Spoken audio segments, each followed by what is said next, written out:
Hi friends, എല്ലാവർക്കും AG's ക്രിയേഷൻസിൻ്റെ പുതിയൊരു എപ്പിസോഡിലേക്ക് സ്വാഗതം. നിങ്ങളെല്ലാവരും ആദ്യമായിട്ടാണ് ഈ ചാനൽ കാണുന്നതെങ്കിൽ സബ്സ്ക്രൈബ് ചെയ്യാൻ മറക്കരുത്. ആരതിയും ഗോകുലും കൂടി സംസാരിച്ചു കൊണ്ട് നിൽക്കുകയാണ്. കഴിഞ്ഞ ദിവസം സച്ചി തൻ്റെ വീട്ടിൽ വന്ന കാര്യങ്ങളൊക്കെയാണ് ഇപ്പോൾ ആരതിയോട് ഗോകുൽ പറയുന്നത്. ഉടനെ ആരതി പറയുന്നുണ്ട്, സച്ചി സാറിനെതിരെ കേസ് കൊടുക്കാൻ തീരുമാനിച്ചിട്ടുണ്ട് എന്ന്.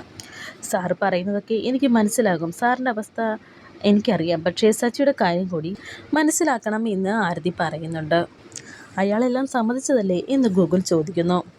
സർ, അയാൾ അന്നെല്ലാം സമ്മതിച്ചു എന്നുള്ളത് ശരിയാണ്, പക്ഷേ ഓരോ ദിവസവും അയാൾ അനുഭവിച്ചു കൊണ്ടിരിക്കുന്ന വേദന നമ്മൾ മനസ്സിലാക്കണം. പണ്ട് അർച്ചനയും അന്വേഷിച്ച് നടന്ന സച്ചിയല്ല ഇപ്പോൾ സ്വന്തം ഭാര്യ. തൻ്റെ കൺമുന്നിൽ മറ്റൊരുത്തൻ്റെ ഭാര്യയെ ജീവിച്ചു കൊണ്ടിരിക്കുന്നത് കാണുമ്പോൾ തകർന്നു പോവുകയാണ് ആ പാവം. അയാളുടെ തീരുമാനം ഓരോ നിമിഷവും മാറിക്കൊണ്ടേയിരിക്കും. സച്ചിയെ കുറ്റം പറയാൻ സാധിക്കില്ല എന്നൊക്കെ ആരതി പറയുന്നു. ഇത് കേട്ട് ഗൂഗിൾ പറയുന്നുണ്ട്, ഓർമ്മ തിരിച്ചു കിട്ടാത്ത അർച്ചനയെ എന്നിൽ നിന്നും ബലമായി സച്ചിക്ക് കൊടുത്താൽ പിന്നെ അതോടെ അർച്ചന ഇല്ലാതായി പോകും. സച്ചി സന്തോഷിക്കുമായിരിക്കും, പക്ഷേ അയാൾക്ക് കിട്ടുന്നത് അർച്ചനയുടെ ശരീരം മാത്രമായിരിക്കും, മനസ്സ് കിട്ടില്ല. സച്ചിയുടെ വീട് അവൾക്കൊരു കാരാഗൃഹം മാത്രമായിരിക്കും. ആ അന്തരീക്ഷത്തിലേക്ക് എൻ്റെ സമൃദ്ധയെ അല്ല അർച്ചനയെ പറഞ്ഞു വിടാൻ ഞാൻ തയ്യാറല്ല എന്നൊക്കെ ഇപ്പോൾ പറയുന്നുണ്ട് ഗോകുൽ വളരെ സങ്കടത്തോടെ. സാർ പറയുന്നതിൻ്റെ ലോജിക്ക് എനിക്ക് മനസ്സിലാകും, പക്ഷേ താളം തെറ്റി അയാളുടെ മനസ്സിന് എന്ത് ലോജിക്കാണ്? നമുക്ക് തിരിച്ചൊന്ന് ചിന്തിച്ചൂടെ? സച്ചിയുടെ സ്നേഹം തിരിച്ച് വലിയൊരു ശക്തിയായി മാറിയാലോ? സ്നേഹത്തിൻ്റെ ശക്തിയിൽ അർച്ചനയുടെ ഓർമ്മകൾ തിരിച്ചു കിട്ടിയാലോ എന്ന് ആരതി ചോദിക്കുമ്പോൾ എന്തോ എനിക്കങ്ങനെ ചിന്തിക്കാൻ സാധിക്കുന്നില്ല എന്ന് ഗോകുൽ പറയുന്നു. സാർ അത് അയാളോട് ചെയ്യുന്ന ഏറ്റവും വലിയ ദ്രോഹമാണ് എന്ന് ആരതി പറയുന്നുണ്ട്. അതെനിക്കറിയാം, ഇതല്ലാതെ എൻ്റെ മുന്നിൽ വേറെ വഴിയില്ല. അർച്ചനയ്ക്ക് ഓർമ്മകൾ തിരിച്ചു കിട്ടുന്നത് മാത്രമല്ല, ഇപ്പോഴത്തെ എൻ്റെ പ്രശ്നം സമൃദ്ധ ആരുമല്ലെന്ന് എൻ്റെ മനസ്സിനെ എനിക്ക് പറഞ്ഞു പഠിപ്പിച്ചേ പറ്റൂ. അർച്ചനയെ സച്ചിക്ക് ഞാൻ തിരിച്ചു കൊടുക്കാം, പക്ഷേ അതിന് ഒരല്പം സാവകാശം കൂടി എനിക്ക് വേണം. അതുവരെ ആരതി സച്ചിയെ പറഞ്ഞൊന്നു നിർത്തണം. ആര് പറഞ്ഞാലും സച്ചി കേൾക്കില്ല, പക്ഷേ താൻ പറഞ്ഞാൽ കേൾക്കും. കാരണം നിങ്ങൾ തമ്മിലുള്ള സ്നേഹം ഞാൻ നന്നായി മനസ്സിലാക്കിയിട്ടുണ്ട്. ഒരു നിമിഷമെങ്കിലും അർച്ചനയെ സച്ചിക്ക് കിട്ടാതിരുന്നതെങ്കിൽ എന്ന് താനും ആഗ്രഹിച്ചിട്ടില്ലേ എന്ന് ഗോകുൽ ആരതിയോട് ചോദിക്കുന്നുണ്ട്. എന്നിട്ട് വീണ്ടും പറയുന്നുണ്ട്, ആരതി കൊടുത്ത സ്നേഹം തിരിച്ചു കിട്ടാതെ നഷ്ടപ്പെട്ടവരാണ് നമ്മൾ രണ്ടുപേരും. ഈ കാര്യത്തിൽ എന്നെ ഒന്ന് സഹായിച്ചേ പറ്റൂ. ഇത് കേട്ട് ആരതി പറയുന്നുണ്ട്, സാറിൻ്റെ അവസ്ഥ എനിക്ക് മനസ്സിലാകും, പക്ഷേ സച്ചി ഇപ്പോൾ ജീവിക്കുന്നത് അർച്ചനയെ തിരിച്ചു കിട്ടുമെന്ന പ്രതീക്ഷയിലാണ്. അതിനിടയിൽ ഞാൻ സാറിൻ്റെ അവസ്ഥ എങ്ങനെയാണ് പറഞ്ഞ് മനസ്സിലാക്കേണ്ടത്? എനിക്കറിയില്ല. ഒന്ന് മാത്രം സാർ ഓർക്കണം, അർച്ചന സച്ചിയുടേതാണ്, സച്ചിയുടേത് മാത്രമാണ്. ഇത്രയും പറഞ്ഞ് ആരതി ഇപ്പോൾ അവിടെ നിന്ന് പോവുകയാണ്. സങ്കടത്തോടെ തന്നെ നോക്കി നിൽക്കുന്നുണ്ട് ഇപ്പോൾ ഗോകുൽ. ശേഷം കാണിക്കുന്നത് സമയം രാത്രിയായിട്ടുണ്ട്. ആരതി പറഞ്ഞ കാര്യങ്ങളെക്കുറിച്ചൊക്കെ ആലോചിച്ച് ഇങ്ങനെ വിഷമിച്ചിരിക്കുന്നുണ്ട് ഗോകുൽ. പിന്നെ ആ ഒരു പർദ്ദയുടെ കാര്യവും ഇങ്ങനെ ആലോചിക്കുന്നുണ്ട്. സമൃദ്ധ എന്നിൽ നിന്നും എന്തോ ഒന്ന് മറയ്ക്കുന്നുണ്ട്. ആ പർദ്ദ അയാൾ എന്തിനാണ് സൂക്ഷിക്കുന്നത്? എന്നിൽ നിന്നും എന്തെങ്കിലും മറച്ചു വയ്ക്കാനാണോ, അതോ അവൾ പറഞ്ഞതുപോലെ ഒരു കൗതുകത്തിന് വാങ്ങിയതാണോ എന്നൊക്കെ ഇങ്ങനെ മനസ്സിൽ വിചാരിക്കുകയാണ് ഗോകുൽ. ഈ സമയം ഇപ്പോൾ അവിടേക്ക് രാജീവ് വരുന്നുണ്ട്. അളിയൻ ഇതുവരെ ഉറങ്ങിയില്ലേ? അളിയൻ്റെ മനസ്സാകെ അസ്വസ്ഥമാണല്ലോ എന്ന് രാജീവ് ചോദിക്കുമ്പോൾ എന്തോ ഒരു സമാധാനം കിട്ടുന്നില്ല. എന്തൊക്കെയോ ആലോചിച്ച് ഇങ്ങനെ വല്ലാത്തൊരു ടെൻഷൻ എന്നൊക്കെ ഗൂഗിൾ ഇങ്ങനെ പറയുമ്പോൾ അതിന് വഴിയുണ്ട്. ഞാൻ ദാ വരുന്നു എന്ന് പറഞ്ഞ് രാജീവ് ഇപ്പോൾ ഒരു മദ്യക്കുപ്പിയുമായി വരുന്നുണ്ട്. കഴിഞ്ഞ ദിവസം ശിശിര കാണാതെ വെച്ചതാണ്, ഇതൊരെണ്ണം അടിച്ചാൽ എല്ലാത്തിനും സമാധാനം കിട്ടും എന്ന് പറഞ്ഞ് ഇപ്പോൾ അവർക്ക് രണ്ടു പേർക്കുമായി 2 ഗ്ലാസ്സിൽ മദ്യം ഇങ്ങനെ ഒഴിക്കുകയാണ് ഇപ്പോൾ രാജീവ്. എന്താ അളിയൻ്റെ ഇപ്പോഴത്തെ പ്രശ്നമെന്ന് രാജീവ് ചോദിക്കുന്നു. ചുറ്റും നോക്കിയാൽ ഓരോരോ പ്രശ്നങ്ങളാണ്, ഓരോ ദിവസവും ഓരോ പ്രശ്നങ്ങളാണ് വരുന്നത്.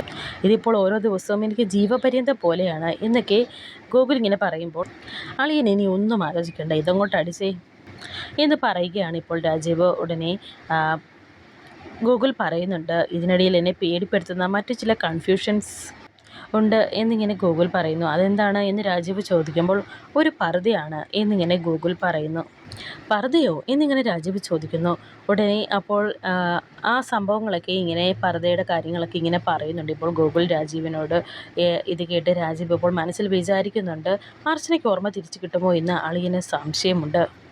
ഇതറിഞ്ഞാൽ അളിയൻ സഹിക്കില്ല, തൽക്കാലം ഇങ്ങനെ തന്നെ ഇരിക്കട്ടെ എന്ന് മനസ്സിൽ വിചാരിച്ചിട്ട് ഗൂഗിളിനോടായി പറയുന്നുണ്ട്, ഇതൊക്കെ അളിയൻ്റെ തോന്നലാണ്, പിന്നെ ഡ്രസ്സല്ലേ, അത് നമ്മൾ കൗതുകത്തിന് വാങ്ങിക്കും. എനിക്ക് ഉറക്കം വരുന്നു, ഞാൻ പോയി കിടന്ന് ഉറങ്ങട്ടെ എന്നൊക്കെ രാജീവ് പറയുന്നുണ്ട്. ഗൂഗിളിൻ്റെ അടുത്ത് നിന്നും എങ്ങനെയെങ്കിലും പോകാനാണ് രാജീവ് ഇപ്പോൾ നോക്കുന്നത്. ശേഷം ആതിരയെ കാണിക്കുന്നുണ്ട്. ആതിര കനകാംബരം പറഞ്ഞ കാര്യങ്ങളൊക്കെ ആലോചിച്ച് വളരെയധികം ടെൻഷനിൽ തന്നെ ഇരിക്കുകയാണ്. ഈ സമയം അമ്മുക്കുട്ടി അവിടേക്ക് വന്ന് പറയുന്നുണ്ട്, അമ്മേ എനിക്ക് ഉറക്കം വരുന്നു, നമുക്ക് കിടക്കാം എന്ന് പറയുമ്പോൾ അമ്മയ്ക്ക് ഉറക്കം വരുന്നില്ല, മോള് പോയി കിടന്നുറങ്ങിക്കോ എന്നൊക്കെ ഇങ്ങനെ ആതിര പറയുന്നുണ്ട്. അവിടേക്ക് ഇപ്പോൾ കമല വരുന്നു. കമല ചോദിക്കുന്നുണ്ട്, നിനക്ക് എന്താ പറ്റിയത്? വന്നപ്പോൾ മുതൽ ഓരോ ആലോചനയിലാണല്ലോ, ഓഫീസിൽ എന്തെങ്കിലും പ്രശ്നമുണ്ടോ എന്നൊക്കെ കമല ചോദിക്കുമ്പോൾ, എന്ത് പ്രശ്നം? ഒരു പ്രശ്നവുമില്ല എന്ന് ആതിര പറയുന്നുണ്ട്. പിന്നെ നീ എന്തിനാ ഇങ്ങനെ ഇരിക്കുന്നത്?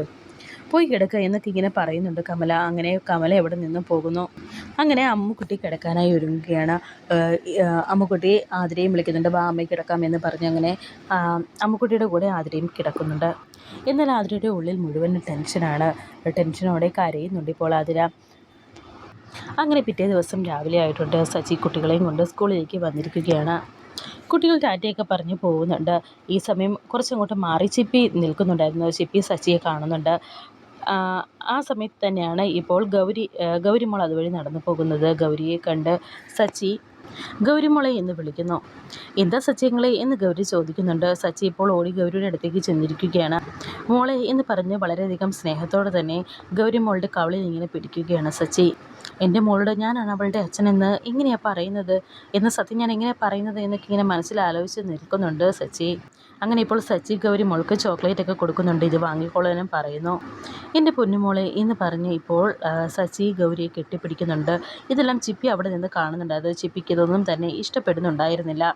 അങ്കിളെ ബെല്ലടിക്കാൻ സമയമായി, ഞാൻ പൊക്കോട്ടെ എന്നിങ്ങനെ ഗൗരി ചോദിക്കുന്നു. അങ്ങനെ ഗൗരി അവിടെ നിന്നും പോകുന്നുണ്ട്. സച്ചിയും തിരിച്ചു പോകുന്നു. സച്ചി അങ്കിളെ എന്ന് പറഞ്ഞ് ചിപ്പി ഇപ്പോൾ അവിടേക്ക് ഓടിയെത്തുന്നുണ്ട്. എന്നാൽ സച്ചി അത് കേൾക്കുന്നില്ലായിരുന്നു.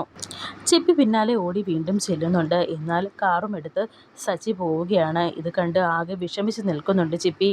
പിന്നീട് ആതിരയെ കാണിക്കുന്നുണ്ട്. ആതിര ഇപ്പോൾ ഓഫീസിലെത്തിയിരിക്കുകയാണ്. ആതിരയുടെ അടുത്തേക്ക് ഗീതമ്മ വന്നിട്ട് പറയുന്നുണ്ട്, ഈ ഫയൽ ഒന്ന് സാറിൻ്റെ ക്യാബിനിൽ കൊണ്ടുവയ്ക്കുക എന്ന്. എനിക്ക് പറ്റില്ല, ചേച്ചി കൊണ്ട് കൊടുത്താൽ മതി എന്ന് ആതിര പറയുന്നു. എന്നോട് പറഞ്ഞത് നിൻ്റെ കയ്യിൽ കൊടുത്തു വിടാനാണ്, പറ്റില്ലെങ്കിൽ ഇവിടെ ഇരിക്കട്ടെ, നിനക്ക് പറ്റുമെങ്കിൽ കൊണ്ട് കൊടുത്താൽ മതി എന്നൊക്കെ പറഞ്ഞിട്ട് ഗീതം അവിടെ നിന്നും പോകുന്നു. ആതിരയാണെങ്കിൽ വളരെയധികം ദേഷ്യത്തോടെ ഇരിക്കുന്നുണ്ട്.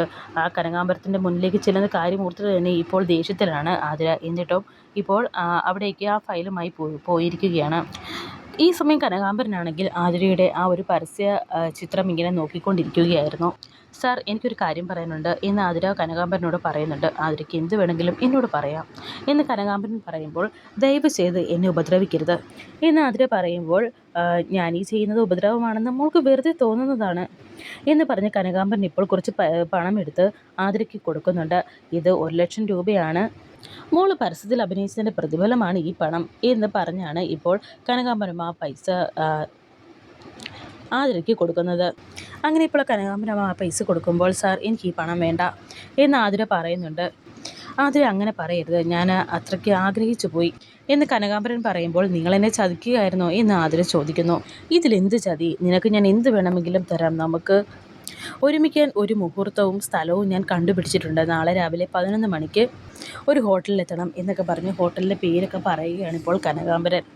നീ അവിടേക്ക് വരണം, ഞാൻ നിനക്ക് വേണ്ടി കാത്തിരിക്കും, ഇല്ലാതെ നടക്കില്ല എന്നൊക്കെ ഇങ്ങനെ പറയുകയാണ് കനകാംബരൻ. ഇത് കേട്ട് ആതിര പറയുന്നുണ്ട്, ഇല്ല ഇത് നടക്കില്ല, ഞാനൊരു ഭാര്യയും അമ്മയുമാണ്. ഇത്രയ്ക്കും വൃത്തികെട്ട മനസ്സാണ് നിങ്ങളുടേതെന്ന് എനിക്ക് അറിയില്ലായിരുന്നു. എനിക്ക് നിങ്ങളുടെ ജോലിയും വേണ്ട, ഒന്നും വേണ്ട, ഞാൻ പോവുകയാണ് എന്ന് ആതിര പറയുന്നുണ്ട്. നീ ഒരിടത്തേക്ക് പോകില്ല, നീ വരും. ഇല്ലെങ്കിൽ എൻ്റെ ഫോണിലെ ബാക്കി ചിത്രങ്ങൾ എല്ലാവരും കാണും, നാട്ടുകാരെല്ലാവരും അത് കാണും, സോഷ്യൽ മീഡിയയിൽ അപ്ലോഡ് ചെയ്താൽ അത് വൈറലായിക്കോളും എന്നൊക്കെ പറഞ്ഞ് വീണ്ടും കനകാംബരൻ ആതിരയെ ഭീഷണിപ്പെടുത്തുന്നുണ്ട്. അങ്ങനെ എന്തെങ്കിലും സംഭവിച്ചാൽ ഞാനും എൻ്റെ കുടുംബം ആത്മഹത്യ ചെയ്യും എന്ന് ആതിര പറയുന്നുണ്ട്. ഇത് കേട്ട് കനകാംബരൻ പറയുന്നു, അത് സംഭവിക്കാതിരിക്കാനാണ് ഞാൻ അങ്ങനെ പറഞ്ഞത്. ആ ഫോട്ടോസും വീഡിയോസും സുരക്ഷിതമായിരിക്കും, ഒന്നും കൊണ്ടും പേടിക്കണ്ട, ഞാൻ പറഞ്ഞ സമയത്ത് അവിടെ എത്തിയാൽ മാത്രം മതി. അപ്പോൾ ഈ പണം എടുത്തോ, ഇനി എത്ര വേണമെങ്കിലും ഞാൻ തരാം എന്നും കനകാംബരൻ പറയുന്നു. എന്നിട്ട് ആ പണം ഇങ്ങനെ ആതിരയുടെ കയ്യിലേക്ക് എടുത്ത് വെച്ച് കൊടുക്കുന്നുണ്ട്. എന്നാൽ ആ പണം എടുത്ത് ഇപ്പോൾ വലിച്ചെറിയുകയാണ് ആതിര. എന്നിട്ട് ആതിര അവിടെ നിന്നും വളരെയധികം ദേഷ്യത്തോടെ തന്നെ ഇറങ്ങിപ്പോകുന്നു. ശേഷം കാണിക്കുന്നത് ആരതിയാണ്. ആരതി ഇപ്പോൾ കമലയുടെ അടുത്തേക്ക് വന്നിരിക്കുകയാണ്. അനഘ മുറ്റത്ത് തന്നെ നിൽക്കുന്നുണ്ടായിരുന്നു. അനഘ ആരതിയുടെ അടുത്തേക്ക് ചെല്ലുന്നുണ്ട്. എന്നിട്ട് ചോദിക്കുന്നുണ്ട്. ഉടനെ ആരതി പറയുന്നുണ്ട്, ആൻറ്റിക്ക് എന്നെ കാണണമെന്ന് പറഞ്ഞല്ലോ, എന്താ കാര്യമെന്ന് ചോദിക്കുന്നു. ഉടനെ അനഘ പറയുന്നുണ്ട്, ആൻറ്റി അങ്ങനെ പറഞ്ഞിട്ടുണ്ടെങ്കിൽ അതിനെന്തെങ്കിലും കാരണമുണ്ടാകും. അങ്ങനെ ഇപ്പോൾ അനഘ ആരതി അകത്തേക്ക് കൊണ്ടുപോകുന്നു. എന്നിട്ട് കമലയെ വിളിക്കുന്നുണ്ട്. ദേ ആരതി ചേച്ചി വന്നിട്ടുണ്ട് എന്ന് പറയുന്നു. സച്ചി എവിടെ എന്ന് ആരതി ചോദിക്കുമ്പോൾ അവൻ പോയിരിക്കുകയാണെന്ന് പറയുകയാണ് കമല.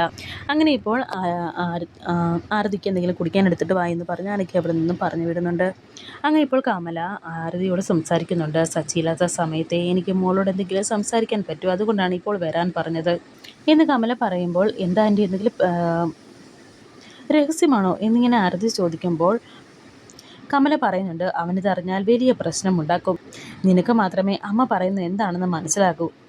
അമ്മ മോളോട് പറയുന്നത് ശരിയാണോ എന്നൊന്നും എനിക്കറിയില്ല. ചിലപ്പോൾ എൻ്റെ സ്വാർത്ഥത കൊണ്ടായിരിക്കാം.